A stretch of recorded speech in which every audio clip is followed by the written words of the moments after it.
거듭 말하지만 요한복음은 그리스도인을 위해 기록된 책입니다. 하지만 그리스도인들은 이미 믿는 사람들 아닙니까? 라고 물을 수 있습니다. 저도 압니다. 어떤 의미에서 우리는 믿는 자들이 맞습니다. 그런데 문제는 참으로 믿느냐 하는 것입니다. 요한이 말하는 요지는 이것입니다. 너희가 참으로 믿게 하려고, 참으로 믿는다는 것이 무언지 알게 하려고 나는 이 책을 썼다.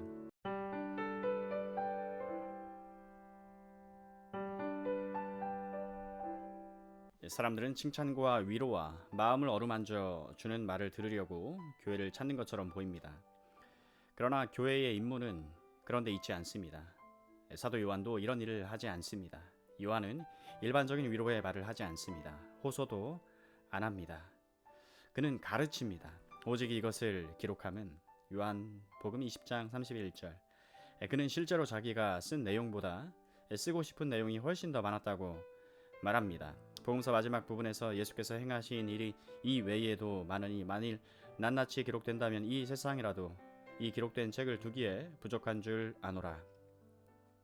요한복음 21장 25절. 그러면서 앞서 살펴보았듯이 이렇게 말합니다. 예수께서 제자들 앞에서 이 책에 기록되지 아니한 다른 표적도 많이 행하셨으나 오직 이것을 기록함은 너희로 예수께서 하나님의 아들 그리스도이심을 믿게 하려 함이요 또 너희로 믿고 그 이름을 힘입어 생명을 얻게 하려 함이니라. 거듭 말하지만 요한복음은 그리스도인을 위해 기록된 책입니다. 하지만 그리스도인들은 이미 믿는 사람들 아닙니까? 라고 물을 수 있습니다. 저도 압니다. 어떤 의미에서 우리는 믿는 자들이 맞습니다. 그런데 문제는 참으로 믿느냐 하는 것입니다. 요한이 말하는 요지는 이것입니다. 너희가 참으로 믿게 하려고, 참으로 믿는다는 것이 무언지 알게 하려고, 그 이름을 힘입어 생명을 얻게 하려고 나는 이 책을 썼다. 하지만 그리스도인에게는 분명 생명이 있지 않습니까? 라고 다시 물을 수 있습니다. 물론 생명이 있습니다. 하지만 어린아이의 생명과 어른의 생명은 다른 법입니다. 건강한 어린아이의 생명과 소모증으로 쇠약해진 어린아이의 생명도 서로 다릅니다. 간신히 숨은 쉬지만 뼈와 가죽만 남은 아이가 있습니다. 그런 아이를 보면서 기뻐하거나 자랑할 사람은 없습니다. 그저 살아있어 다행이다 라고 할 뿐입니다. 그렇습니다. 살아는 있습니다. 하지만 생명이 있다고 할 수 있습니까? 당연히 그럴 수 없습니다. 이건 생존에 불과합니다.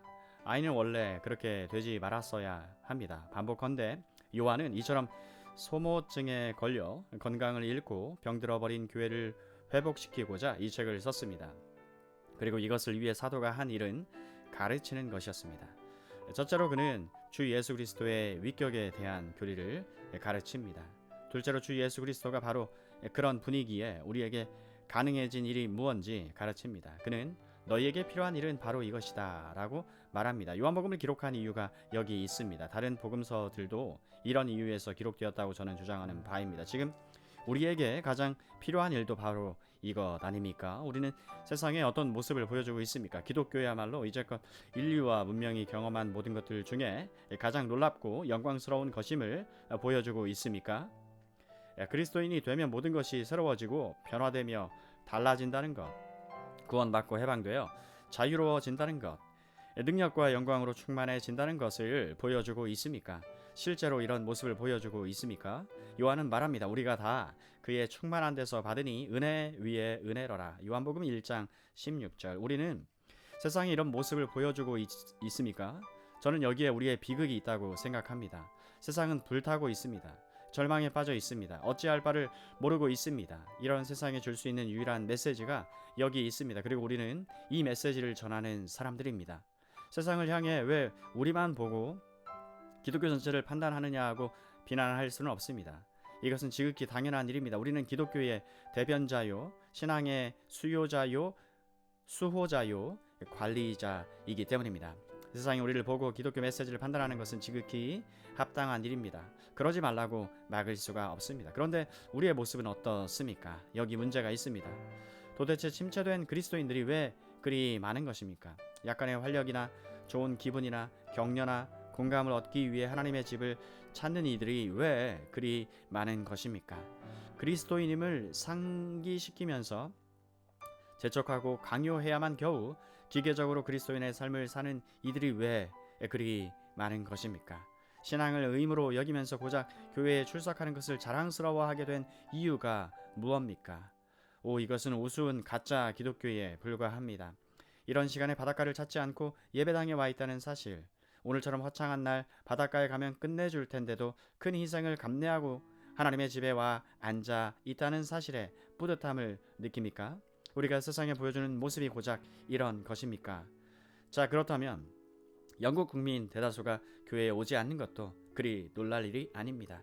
이건 완전히 잘못된 태도입니다. 많은 초대교회 그리스도인들은 자신들이 복음에서 발견한 사실들 때문에 가족이나 친지나 사랑하는 이들에게 배척당하는 고통을 기꺼이 감수했습니다. 앞서 보았듯이 박해와 투옥과 순교의 위협 앞에서도 하나님을 위해 능욕받는 일에 합당한 자로 여겨주시는 것에 감사를 드렸습니다.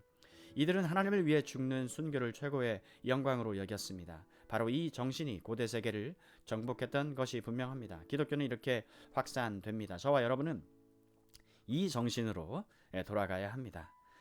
거듭 강조하지만 오늘날 우리에게는 막중한 책임이 있습니다. 영원한 세상에 올 때 우리는 역사의 한 시대, 우리가 살았던 이 악한 시대에 과연 무엇을 증언하고 전했는지에 대해 심판을 받을 것입니다. 많은 이들이 복음에 주목할 수 있도록 무엇을 하였습니까? 복음 및 복음의 본질과 관련해서 어떤 모습을 보여주었습니까? 이것이 문제입니다. 우리는 이에 따라 심판받을 것입니다. 그렇다면 우리에게 필요한 것은 무엇일까요? 요한복음의 첫 독자들과 마찬가지로 위로는 필요치 않습니다. 제 말은 직접적인 위로가 필요치 않다는 뜻입니다. 복음의 위로는 직접적으로 오는 것이 아니라 진리를 통하여 간접적으로 오는 것입니다. 저의 주된 임무는 여러분을 위로하는 데에 있지 않습니다. 형제보다 친밀한 친구께 이끌어 가는 데 있습니다. 잠언 18장 24절 말씀. 위로만 주는 것은 마치 마약을 주는 것과 같습니다. 오늘날 기독교의 이름으로 제시하며 설교하는 내용의 상당수가 사실은 심리학에 불과합니다. 정직하지 못하게 기독교의 용어를 차용한 심리학에 불과합니다. 두려움, 공포, 불안, 불면증을 비롯한 여러 문제를 극복하도록 도와주는 심리 치료에 불과합니다. 복음의 임무는 거기 있지 않습니다. 요한은 1세기 그리스도인들에게 약간의 심리학적인 권면을 하지 않았습니다. 직접적이고 즉각적인 위로를 주지 않았습니다. 절대 그러지 않았습니다. 그것은 기독교 설교의 역할도 목적도 아닙니다.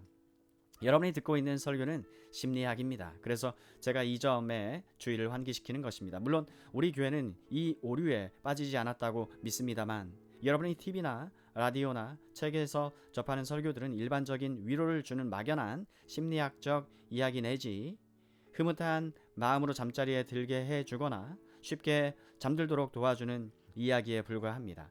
그런 설교자들은 대부분 주님이 어떤 분이신지 언급하지 않습니다. 복음의 영광스러운 메시지도 전하지 않습니다. 그들이 말하는 기독교는 인생을 좀 더 쉽고 견딜만하게 만들어주는 진정제와 같습니다. 다시 말하자면 이것은 우스운 가짜 기독교에 불과합니다. 하지만 세상이 이 지경이 되고 교회가 이 지경이 된 것도 그리 놀랄 일이 아닙니다. 이처럼 우리에게는 위로가 필요하지 않으며 권고나 호소가 필요하지 않습니다.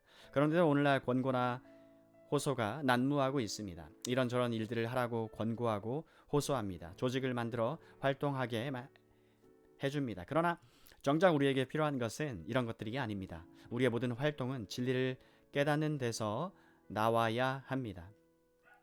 우리에게는 영적 클리닉이 필요치 않습니다. 우리는 너무 주관적으로 흐르고 있습니다. 저는 이 죄 때문에 자꾸 넘어집니다. 이 죄가 문제예요. 이 문제에 대해 해주실 말씀이 있나요? 라고 요청하면 설교자가 그 죄를 집중적으로 다루면서 약간의 심리치료를 해주는 식입니다. 아닙니다. 이 방법은 틀렸습니다. 요한복음은 이 모든 문제의 해결책을 제시하는데 그것은 바로 가르침입니다. 같은 말로 교리입니다. 낱낱이 문제를 가지고 실험할 것이 아니라 이 모든 문제의 궁극적인 원인을 찾아보아야 합니다. 낱낱이 문제는 크고 중심적인 질병의 여러 증상에 불과합니다. 요한은 말합니다. 너희 형편과 처지가 어떤지 안다. 외경 복음과 이단의 선생들 때문에 혼란과 혼동에 빠진 것을 안다. 시련과 환난으로 낙심에 빠진 것을 안다. 나는 너희를 돕고 싶다. 그래서 이 말을 하는 것이다. 태초에 말씀이 계셨다. 이 말씀이 하나님과 함께 계셨으니 이 말씀은 곧 하나님이시다. 이것이 이 모든 문제를 다루는 요한의 방식이자 유일한 해결 방식입니다. 개혁과 부흥으로 나아가는 길입니다. 가르쳐야 합니다. 우리의 문제가 어디 있다고 생각합니까? 제가 알려드리겠습니다. 우리 중 누구도 참으로 주 예수 그리스도를 믿지 않는다는 데 있습니다. 그리스도를 충분히 모른다는 데 있습니다. 요한은 말합니다. 우리에게 가장 필요한 것은 그리스도를 아는 지식이다. 그가 누구이며 무슨 일을 하셨는지, 그래서 우리에게 무슨 일이 가능해졌는지 알아야 한다. 요한이 이 두 가지 요점을 어떻게 결합시키고 있는지 보십시오. 여기에 저희의 주된 강조점이 있습니다. 이것을 기록하면 너희로 예수께서 하나님의 아들 그리스도이심을 믿게 하려 함이요 알게 하려 함이요 주 예수 그리스도가 누구시며 무슨 일을 하셨는지에 대한 중대한 교리를 알려주겠다는 것입니다. 그가 연이어 밝히는 두 번째 요점은 이것입니다. 너희로 믿고 그 이름을 힘입어 생명을 얻게 하려 함이라. 1장 12절도 보기 바랍니다. 영접하는 자 곧 그 이름을 믿는 자들에게는 하나님의 자녀가 되는 권세를 주셨으니 영접하는 자 곧 그 이름을 믿는 자들 그렇습니다. 이것은 중대하고 객관적인 교리입니다. 요한은 이 교리에 연이어 말합니다. 그렇다. 나는 단순히 이론적인 지식으로 너희 머리를 채우기 위해 그리스도에 관한 사실과 교리들을 기록하는 것이 아니다. 나는 너희가 생명을 얻길 바란다. 그렇습니다. 지식과 생명, 이 두 가지는 함께 가는 것입니다. 지식과 생명. 교리와 경험은 함께 가는 것입니다. 이해와 매일의 실천은 함께 가는 것입니다. 지식과 삶이 분리되는 순간 우리는 길을 잃게 됩니다. 그런데 오늘날에는 이 두 가지가 분리되어 버렸습니다. 어떤 이들은 교리와 객관성과 신학을 전적으로 강조하는데 머뭅니다. 삶으로 보여주는 바가 전혀 없습니다. 사람들이 이런 이들을 보며 그게 당신의 관심사로군요. 내 관심사는 다른데 할 것입니다. 세상 사람들이 보고 싶어하는 것은 기독신앙이 매일의 삶과 생활에 실제 경험에 어떤 영향을 끼치느냐 하는 것입니다. 이 신앙을 가진 자들의 삶에 과연 생명이 나타나느냐 하는 것입니다. 반면에 대다수 사람들은 두 번째 측면만 강조하고 첫 번째 측면은 배척합니다. 즉 삶과 경험에만 전적인 강조점을 두는 것입니다. 우리 시대는 심리학의 시대입니다. 주관적으로 치우쳐 항상 자기 내면만 들여다봅니다. 자기에게 필요한 것들을 요구합니다. 자기 자신이 출발점입니다. 인간을 우주 중심으로 믿습니다. 이것은 아주 치명적인 태도입니다. 누군가 생명을 원한다고 하면 온갖 사교들이 나서서 장담합니다. 여기 생명이 있어요. 당신이 원하는 게 있습니다. 행복을 원합니까? 불면증을 치료하고 싶습니까? 평안을 원합니까? 인도를 원합니까? 여기 다 있습니다. 아주 쉽습니다. 당신을 위해 거저 다 준비해 놓았습니다. 사람들은 이런 말에 혹해서 덥석 받아들입니다. 그렇습니다. 지식과 삶은 분리되면 안 됩니다. 예수가 하나님의 아들 그리스도이심을 알고 믿는데 그치지 말고 삶으로 그 증거를 보여주어야 합니다. 하나님의 생명을 보여주어야 합니다. 우리의 영혼과 일상생활과 행동 속에서 약동하는 하나님의 생명을 보여주어야 합니다. 요한은 그렇다. 바로 이 사실을 알리기 위해 나는 이 복음서를 썼다 라고 말합니다. 교리에 반감을 느끼는 요즘 사람들은 요한처럼 교리를 제시하는 것을 좋아하지 않습니다. 교리까지 읽을 시간이 없다고, 교리는 너무 어려워서 이해할 수 없다고 불평합니다. 10분이나 15분 정도 되는 기분 좋은 강연을 기대하며 예배에 참석하는 것은 아닐까 의심될 정도입니다. 그 이상은 바라지도 않고 듣지도 못합니다. 사람들은 수준 높은 교리를 원치 않습니다. 우리는 실제로 살아가는 데 도움이 될 만한 말이 필요합니다. 아시다시피 삶은 고달픈 것입니다. 당신이 말하는 그런 교리까지 신경 쓸 여력이 없습니다. 어찌되었든 그리스도의 도우심을 느끼면 되는 거지 무엇을 믿느냐가 뭐 그리 중요합니까? 이것이 오늘날 사람들의 주장입니다. 자신에게 도움이 되면 믿겠다는 것입니다. 자신이 원하는 바가 있으니 그것을 달라는 것입니다. 그것을 얻지 못하면 짜증을 내며 그 외에 다른 것을 주면 거부해버립니다. 이것이 사람들의 태도로서 신약 성경은 이런 태도를 시종일관 정죄합니다. 악한 동무들은 선한 행실을 더럽히나니. 고린도전서 15장 33절. 사도 바울은 고린도전서 15장에서 부활을 모르면 삶도 금세 어그러진다고 말합니다. 신앙의 기본을 제대로 알지 못하면 삶 전체가 어그러집니다. 그렇기 때문에 반드시 교리에서 출발해야 하는 것입니다. 그리스도인들이여, 여러분도 교리에 반감을 느낍니까? 하나님의 아들에 대한 교리, 그의 위격과 사역에 대한 수준 높은 교리에 반감을 느낍니까? 교회는 그저 약간의 위로와 위안만 주면 된다고 생각합니까? 그렇습니까? 자, 우리의 실상 및 우리가 당면한 모든 상황과 관련해서 요한이 제시하는 바가 무언지 알고 있습니까? 잘 들어보십시오. 그는 이 서문을 제시합니다. 그런데 현대인은 어떻습니까? 자기의 학식과 과학의 진보와 철학 등을 자랑하면서도 교회 문제만 나오면 교리나 신학 이야기는 하지 마세요.